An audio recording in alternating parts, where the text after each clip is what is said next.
नमस्कार साथियों, स्वागत है आपका हमारे YouTube चैनल तोमर जी इंस्पायर्स पर। साथियों, आज हम आपके सामने पेश है अपने नए वीडियो के साथ। जो बच्चे रेलवे, पुलिस, एसएससी, बैंकिंग या विभिन्न प्रतियोगी परीक्षाओं की तैयारी कर रहे हैं, उन बच्चों के लिए हमारा ये सेशन बहुत ही इम्पोर्टेंट, बहुत ही महत्वपूर्ण होने वाला है। साथियों, अब तक जिन बच्चों ने हमारे चैनल को सब्सक्राइब नहीं किया है, कृपया करके सब्सक्राइब कर लें, बेल आइकन का बटन दबा लें। साथियों, ज़्यादा से ज़्यादा हमारे सेशन को लाइक करें, सब्सक्राइब करें और शेयर करें। आज हम आपके लिए लेके आए हैं साथियों G7 देशों के बारे में हम आपसे बात करेंगे। G7 देश कौन कौन से हैं, उनकी हम आपके लिए एक आसान सी ट्रिक लेके आए हैं। क्यों ज़रूरी है साथियों? विभिन्न प्रतियोगी परीक्षाओं में आपसे G7, G20 या ब्रिक्स या इन सब के बारे में पूछा जाता है कि कौन सा देश इनमें शामिल नहीं है, कौन सा देश इनमें शामिल है, तो काफ़ी कन्फ्यूजिंग मैटर हो जाता है। इसीलिए हम आपके लिए एक छोटी सी ट्रिक लेके आए हैं, जिसकी सहायता से आप आसानी से बता पाएंगे कि G7 देशों में कौन कौन से दुनिया के देश काउंट होते हैं। पहले आप थीम समझ लें थोड़ी सी। G7 है क्या? यहाँ पर G का मतलब होता है ग्रुप ऑफ 7 कंट्रीज। इसका अर्थ ये हुआ ग्रुप ऑफ 7 कंट्रीज। साथियों, ग्रुप ऑफ 7 का क्या मतलब है सर? ग्रुप ऑफ 7 का मतलब है जब आप कोई ग्रुप बनाते हैं, कोई संस्था बनाते हैं, कोई चीज़ बनाते हैं, थोड़ा मजबूती से अपना पक्ष रखना चाहते हैं, तो कोशिश ये करते हैं कि दुनिया के या मतलब आपके साथ जो भी लोग इकट्ठे हो ना, थोड़ा मजबूत से हो। मजबूत से मतलब जो फाइनेंशियली मजबूत हो और जो मतलब जिनकी धाक हो, कुछ इस तरीके से। तो इस तरीके से जो है 7 जो ताकतवर देश हैं उनका ग्रुप बनाया गया है।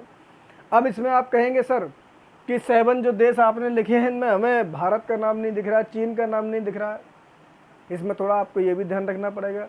आप जब ग्रुप बनाएंगे और उसके लीडर बनेंगे तो उस ग्रुप में कोशिश आप ये करेंगे कि आपका बात काटने वाला, अपने आपके पक्ष को नेग्लेक्ट करने वाला, आपकी बात ना मानने वाला ना हो। तो आप जियोपॉलिटिक्स के हिसाब से समझ सकते हैं कि इन सब ग्रुपों का जो लीडर रहता है वो अक्सर अमेरिका और उसके पिछलग्गू देश रहते हैं। पिछलग्गू में इसलिए करूँगा जो उसकी हमेशा हाँ में हाँ मिलाते रहते हैं, चाहे वो यूके हो या कोई भी कंट्री हो। इस तरह के देश इस ग्रुप में अमेरिका के पीछे पीछे चलने वाले देश ही होते हैं। चाइना है, रूस है, भारत है, ये देश अमेरिका की हाँ में हाँ नहीं मिलाते हैं। शायद इसीलिए ऐसे मजबूत कंट्री को G7 में नहीं रखा गया है। पहले क्या था, अब क्या था, सारी बातों पर चर्चा करेंगे। लेकिन उससे पहले आपको थोड़ा ध्यान देना होगा कि इसकी शॉर्ट जो हमने ट्रिक रखी है वो क्या रखी है। इसकी ट्रिक हमने रखी है जूस विद गर्लफ्रेंड। बहुत ही आसान ट्रिक है, जूस विद गर्लफ्रेंड। अब यहाँ पर आपको ये ध्यान देना होगा, जो मैंने कैपिटल लेटर में लिखा है उनका मीन है और जो स्मॉल लेटर में लिखा है उनका मीन नहीं है, क्योंकि सेंटेंस पूरा करना है। इसीलिए ट्रिक है आपकी जूस विद गर्लफ्रेंड। अब सर जूस विद गर्लफ्रेंड से कैसे G7 कंट्री निकालेंगे? दिखा, यहाँ पर आप गिनेंगे JUICE 5, G और F to 7। तो कैसे? J for Japan, U for USA, I for Italy, C for Canada, E for England, G for Germany और F फॉर फ्रांस। ये 7 कंट्री हैं। इन 7 कंट्रीज़ को मिलाकर आपका ग्रुप ऑफ 7 जो है बन के तैयार होता है। इनका आपको नाम याद रखना पड़ेगा। थोड़ा सा इसके बारे में हम बात कर लें। सही है, कब बन के तैयार हुआ? तो इन जो ताकतवर दुनिया के देश थे, इन्होंने ये सोचा कि हम सब मिलकर एक ऐसा ग्रुप बनाएं जो विश्व में जो समस्याएं चल रही हैं, जो दिक्कतें चल रही हैं, उनको निवारण कर सकें और आर्थिक और व्यापार संबंधी नीतियों को सही सलामत बना सकें, ताकि दुनिया में सब चीज़ों का आदान प्रदान सही तरीके से चलता रहे। ये तो हो गई औपचारिक बात।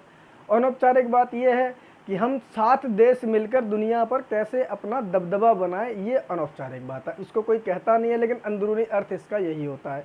जितने भी दुनिया में आप संगठन देख रहे होंगे, उन संगठनों के बारे में आपको यही मिलेगा कि एक दूसरे के हाँ में हाँ मिलाते हुए मिलेंगे। चाहे नाटो हो, WTO, सब पे चर्चा करेंगे। आज सेशन थोड़ा सा लंबा रहेगा, अंत तक जरूर देखना। अच्छा सेशन लगेगा तो आप शेयर करिएगा इसको, अपने ज़्यादा से ज़्यादा तैयारी करने वाले बच्चों तक पहुँचाएँ। चलिए पहले G7 पे ही बात कर लेते हैं। G7 साहब कब फाउंडेड हुआ? तो G7 फाउंडेड हुआ 1975 में। लेकिन 1975 में ये 7 देश थे, Japan, America, Italy, Canada, England, Germany और फ्रांस। 1976 से कनाडा और यूरोपियन यूनियन 1977 से लगातार इसमें प्रतिभाग कर रहे हैं। ये इसके सदस्य नहीं है, लेकिन इनको ऑब्जर्वेटरी तौर पे या किसी भी तौर पे बुलाया जाता है। इसमें कुल मिलाकर शामिल है। ये क्यों शामिल है साहब, आपको अच्छी तरीके से ध्यान रखना चाहिए कि मैंने अभी आपसे सेशन शुरू होने से पहले ही कहा था कि पिछलग्गू, तो ये जो दोनों यह EU या कनाडा है, ये भी इनके पिछलग्गू ही माने जाते हैं, इसीलिए इसमें ये शामिल है। उसके बाद क्या हुआ साथियों, एक समय ऐसा आया था जब ये G7 जो था वो G8 बन गया था। G7 जो था आपका वो G8 बन गया था। G8 कब बन गया था साहब? G8 जब बना था तब आपको इसके बारे में हम चर्चा करते हैं। G8 बना था 1998 में, जब इन लोगों ने ये कोशिश की कि रूस भी इसमें शामिल हो जाए। रूस भी शामिल क्यों करना है सर? रूस इसलिए शामिल करना है ताकि रूस उस समय जो है टूटा था, ये अपनी मोनोपोली में उसको लेना चाह रहे थे, इसीलिए रूस को भी शामिल करना था। 1998 में जब रूस को शामिल किया तो ये G7 बन गया G8। लेकिन हुआ क्या कि 2014 में रूस ने क्रीमिया पर कब्जा कर लिया, उस पर अटैक कर दिया, उस पर अधिकार कर लिया। फिर इन लोगों ने G7 से रूस को फिर बाहर कर दिया। G7 से रूस बाहर होकर क्या बना? G8। G8 से बाहर होकर क्या बना? G7। आपको ध्यान रखना होगा जब ये फाउंड हुआ था 1975 में तो ये G7 था, लेकिन 1998 में रूस जब इसमें शामिल हुआ तो ये क्या बन गया? G8। 2014 में जब रूस ने क्राइमिया पर कब्जा कर लिया तो G8 से फिर दोबारा क्या बन गया? G7। साथियों, इसकी मीटिंग के बारे में हम आपको बता दें कि पहली मीटिंग जो इसकी हुई थी वो 15 से 17 नवंबर को फ्रांस में हुई थी। सब कहाँ पर हुई, कब हुई थी? तो ये हम बात करेंगे 1975 में ही हुई थी, फ्रांस में हुई थी। कोई ज़्यादा ज़रूरी याद करना नहीं है, लेकिन चूंकि चीज़ें सिलसिलेवार चल रही हैं तो हम आपको सिलसिलेवार ढंग से ही बता रहे हैं। इम्पोर्टेंट और कौन सी मीटिंग है साहब? इम्पोर्टेंट मीटिंग नंबर 32 है। क्यों 32 है? क्योंकि क्या कोई मीटिंग G7 की रूस में हुई है? नहीं, G7 की मीटिंग तो रूस में नहीं हुई है, लेकिन G8 की मीटिंग जरूर रूस में हुई है। वो कहाँ पर हुई है साहब? 15 से 17 जुलाई को रूस में हुई थी, रूस के सेंट पीटर्सबर्ग में। साहब ये कब हुई थी? तो आपको पता होना चाहिए, 2006 में हुई थी। 2006 में हुई थी। कहाँ पर हुई थी? सेंट पीटर्सबर्ग में हुई थी। ये रूस का एक शहर है, आपको पता होगा। उसके बाद क्या हुआ? 4 से 5 जून को EU में 2014 में बैठक होने वाली थी, लेकिन उसी दौरान रूस ने क्रीमिया पर अटैक कर दिया और इन्होंने द हेग में आनंद फानंद में मीटिंग की 2014 में और रूस को G8 से निकाल के G7 बना दिया। साहब हाल ही में कब मीटिंग हुई है? तो हाल ही में मीटिंग जापान में हुई है 2023 में। 19 से 21 मई को जापान में मीटिंग हुई है और उस मीटिंग में ये जो है जापान के जो इस समय प्रधानमंत्री हैं, आपको ये प्रतियोगी परीक्षाओं के लिए ध्यान रखना पड़ेगा, फुमियो किशिदा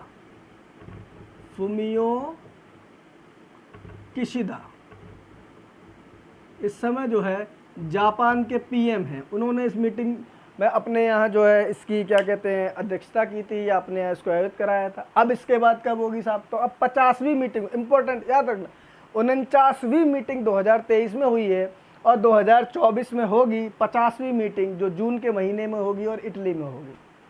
साथियों, अब चर्चा कर लेते हैं इससे आगे थोड़ा सा कि सर इसमें इसके जो ये जितने भी ग्रुप्स हैं ये सब क्या होते हैं?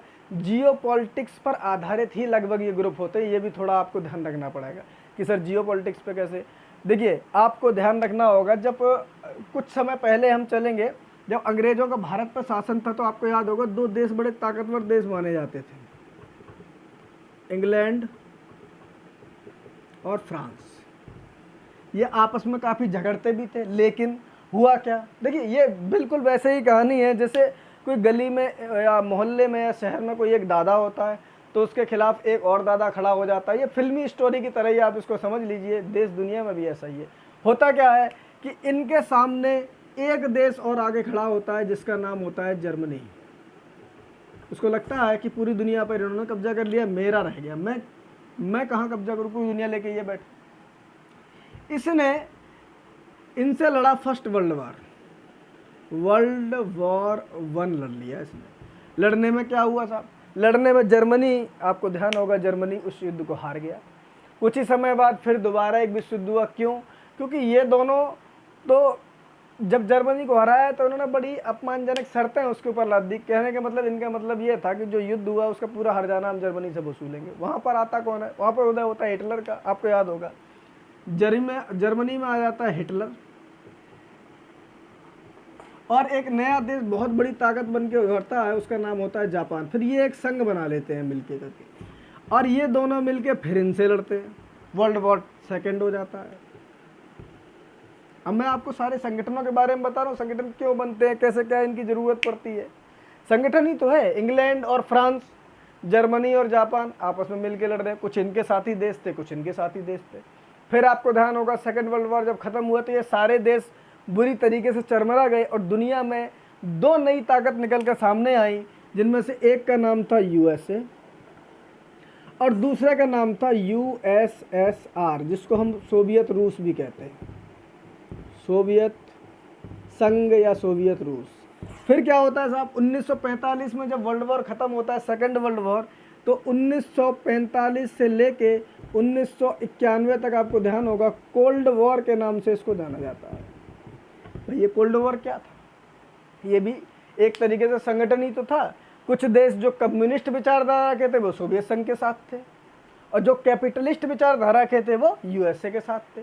कौन कौन देश थे साहब, आपको ध्यान होगा, मैं हमेशा कहता हूँ कि पिछलग्गू, जो अमेरिका के पिछलग्गू देश थे, फ्रांस, इंग्लैंड, जापान, इस तरीके के देश इनके साथ चल दिए, और जो कम्युनिस्ट विचारधारा के थे वो इनके साथ चल दिए। चीन एक अपवाद है, वो क्या है, वो मौसमी, कहते हैं ना, मौसम विज्ञानी है, जिधर पलड़ा भारी देखता है उधर ही धीरे से सरक लेता है, अपना फ़ायदा देखता है। भारत क्या करता है, भारत, अब मित्रों हमेशा ध्यान रखिएगा, भारत हमेशा गुट निरपेक्ष आंदोलन में विश्वास करता है। भारत किसी भी गुट में नहीं है, ऐसा भारत की हमेशा से नीति रही है। तो साहब इस समय हुआ क्या था, देखिए क्या हुआ था, इन्होंने अपने साथियों का संगठन बनाया था NATO, North Atlantic Treaty Organization. क्या बनाया साहब, नाटो बना लिया। नाटो में क्या किया इन्होंने, नाटो जो संगठन बनाया था उसके तहत अमेरिका ने कहा था अगर हम में से नाटो सदस्य किसी भी देश पर कोई हमला करता है तो हम सारे मिलकर उस पर टूट पड़ेंगे। नाटो आज भी चल रहा है। तो फिर इन्होंने क्या किया, ये चुप बैठ गए? नहीं, बिल्कुल नहीं चुप बैठे। इन्होंने बना लिया WTO। तुम कहोगे सर वर्ल्ड ट्रेड ऑर्गेनाइजेशन बनाया क्या? नहीं, बिल्कुल नहीं। इस WTO का नाम था वार्सा ट्रीटी ऑर्गेनाइजेशन। अब कहोगे साहब वार्सा कहाँ है, तो पोलैंड की राजधानी का नाम वार्सा है, आपको ध्यान होगा। पोलैंड की राजधानी का नाम वार्सा। पोलैंड बहुत कट्टर कम्युनिस्ट हुआ करता था, रसिया का साथी हुआ करता था। तो WTO बना लिया साहब। होता क्या है कि 1991 में USSR कमज़ोर होता है और 15 छोटे छोटे देशों में टूट जाता है। आप जानते होंगे जैसे यूक्रेन, आर्मेनिया, अजरबैजान, बहुत सारे देश है, 15 देश है, कजाकिस्तान, तुर्किस्तान, तुर्कमेनिस्तान और काफ़ी देश, 15 देशों में टूट गया साहब। ये कोल्ड वॉर ख़त्म हो गया। अब देखिए बॉस कौन बना दुनिया का, फिर USA बॉस बन गया। लेकिन 1991 के बाद इसकी ठीक ठाक ही चलती रही, बड़ा दादागिरी दिखाया करता था। इस दादागिरी तो इसकी इतनी बड़ी थी साहब कि हमने जब परमाणु परीक्षण किया था तो इसने हमारे ऊपर सैंक्शन ठोंक दिए थे। किसी पे भी सैंक्शन ठोंक देता है, ईरान पे सैंक्शन ठोंक दिए। दादागिरी है इनकी, अपने मनमर्जी अपने मुताबिक चलाना चाहते हैं देशों को, लेकिन देश धीरे धीरे तरक्की करते रहे। इसके सामने दो देश फिर आगे खड़े हो गए मजबूती के साथ, जिनमें पहला देश आपको ध्यान होगा रूस, फिर दोबारा से मजबूत हो गया, और एक चीन। ये लगभग एक पाले में है, ये एक पाले में है। फिर वही कहानी चालू हो गई। क्या कहानी चालू हो गई, इसको फिर ज़रूरत दिखने लगी, धीरे धीरे फिर संगठन बनाने लगा। मैंने आपको G20 बताया था, ये बना दिया इसने, G7 बना दिया साहब, G7 G20 बना दिए। ये कहता है कि G20 में हमने ताकतवर देश रखे थे, इसको दिखाई दिया भाई क्या करना चाहिए। G7 का क्या हमारे पास तोड़ा, इन्होंने कहा साहब हम ब्रिक बनाएंगे। अब साहब ये ब्रिक क्या है, आप ध्यान से देखेंगे तो बड़े ही मजबूत कंट्री देशों का संगठन बना लिया इन्होंने साहब। कौन कौन से, ब्राज़ील, रसिया, इंडिया और चाइना। अब आप जरा गौर फरमाइएगा, जो बड़े देश हैं उनमें से बड़े, मतलब क्षेत्रफल के हिसाब से जो बड़े देश हैं, अगर उनमें से हम ऑस्ट्रेलिया और अमेरिका को अलग कर दें तो देखिए ब्राज़ील काफ़ी बड़ा कंट्री है, रसिया सबसे बड़ा कंट्री है, भारत बहुत बड़ा कंट्री है, चाइना और भी बड़ा कंट्री है। ये सब कंट्रीज ने मिलकर ब्रिक्स बना लिया। बात नहीं बनी, इन्होंने सोचा और कुछ जोड़ा जाए इसको साहब, तो इन्होंने इसको फिर ब्रिक्स बना दिया। इसमें साउथ अफ्रीका और जोड़ दिया। अब आप इन्हें अगर ब्रिक्स की तुलना अगर G7 से करेंगे तो मुझे ये लगता है कि ब्रिक्स भारी पड़ता है। क्यों? क्योंकि विश्व की जो ट्रेड है सबसे ज़्यादा इंडिया चाइना से ही होती है साहब। इधर है, इधर नहीं है G7। कहीं दिख रहा है इंडिया चाइना? बिल्कुल नहीं है। ब्रिक्स आ गया। क्षेत्रफल की बात करें तो आप देखिए रसिया सबसे बड़ा देश, इंडिया, उसके बाद चाइना, उसके बाद ब्राज़ील, उसके बाद साउथ अफ्रीका। क्षेत्रफल में भी काफ़ी बड़ा हो गया। जनसंख्या की बात करिए, दुनिया के सबसे बड़े देश जनसंख्या के हिसाब से अब तो हमारा भारत जनसंख्या में नंबर 1 है। भारत मतलब इंडिया और चाइना ये दोनों ब्रिक्स में ही आते हैं साहब, ये बना लिया। और सर क्या संगठन बने, बहुत सारे संगठन साहब बन जाते हैं। आपको याद होगा चीन को मिर्ची लगी थी हमारे एक संगठन से, उसका नाम क्या रखा था हमने, क्वाड। क्वाड में साहब कौन कौन से देश थे, क्वाड में भारत वाले में 4 देश थे, आपको ध्यान होगा, जापान, भारत, यूएसए और ऑस्ट्रेलिया। आपको याद होगा कभी इसका बड़ा सेशन लेके आपको चर्चा करके बता देंगे इसके बारे में। और साहब कौन सा संगठन बनाया, मिडिल ईस्ट को वो बैलेंस करने के लिए एक और बना दिया इन्होंने साहब, I2U2 संगठन। आपको ध्यान हो, ये पेपर के आपके प्रतियोगी परीक्षाओं के लिए बहुत इंपॉर्टेंट है साहब। मैं सारे ही संगठन इसके अंदर सारे इंक्लूड करे दे रहा हूँ। सर I2U2 में कौन कौन है, देखो I2U2 में कौन कौन है, I मतलब इंडिया, दूसरा I मतलब इजराइल, तीसरा U मतलब साहब देखिए UAE, दूसरा U मतलब USA। आपको कॉमन क्या चीज़ दिख रही है, इधर के संगठन में आपको कुछ दिखा होगा, इधर के संगठन में भी आपको दिखा होगा। नाटो का मुखिया कौन है, यही है नाटो का मुखिया। G7 का मुखिया कौन है, यही है। G20 का मुखिया कौन है, ये रहा। तो ये इस तरीके से संगठन बना देते हैं साहब। इसका मुखिया कौन है, इसका मुखिया आप किसी को नहीं कह सकते हैं, सारे मजबूत देशों ने मिलकर ही इसको बनाया। रूस अपने आप में बहुत ताकतवर है, चाइना अपने आप में ताकतवर है, और भारत के तो कहने ही का, भारत तो अपने सबसे पावरफुल कंट्रीज में इस समय गिनती में आ रहा है। भारत के विदेश मंत्री किसी को भी इस समय धोकर रख देते हैं, उनके जो दिए हुए स्टेटमेंट है उनके जवाब ढूंढने में लोगों को समय लग जाता है साहब। तो ये काफ़ी मजबूत संगठन है।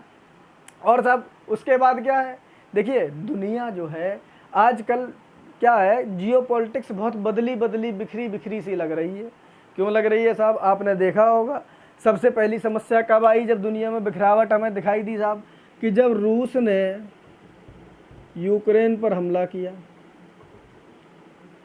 ये जो यूएसए और उसके जो दोस्त हैं EU वाले, चाहे फ्रांस हो, ब्रिटेन हो या कोई भी कंट्री हो, आप पूरी तरीके से देखिएगा इसको मदद कर रहे हैं, हथियारों से, हर चीज़ से खुली मदद कर रहे, पैसे से मदद कर रहे, फंड जारी कर रहे हैं।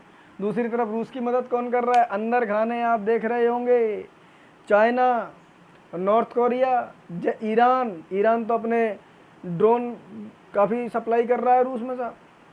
तो आपको गुटबंदी दिख रही होगी। दूसरा गुट कब दिखाई दिया, अब ज़्यादा चर्चा करना तो शायद उचित नहीं होगा, लेकिन फिर भी आपको बता दें, दूसरा गुट दिखाई दिया जब इजराइल और गाजा का हुआ हमला। इजराइल और गाजा पट्टी में जब लड़ाई चालू हुई, गाजा में हमास जो है उससे लड़ाई चालू हुई, तब आपको गुट दिखाई दिए होंगे। तुरंत ही जो गाजा के समर्थक थे, कौन थे समर्थक साहब, हमास तो लड़ ही रहा है, हिजबुल्ला, ईरान, वो आपको इस पाले में दिखाई दे रहे होंगे। अमेरिका ने तुरंत अपने एयरक्राफ्ट कैरियर 2 भेज दिए इजराइल की मदद के लिए। हुती विद्रोहियों ने ईरान पर 2-2 मिसाइलें चला, उस पर 2-2 मिसाइलें चला दी इजराइल पर, आपको दिखा होगा, वो अमेरिका ने मार गया, न्यूज़ में काफ़ी ट्रेंड कर रहा है।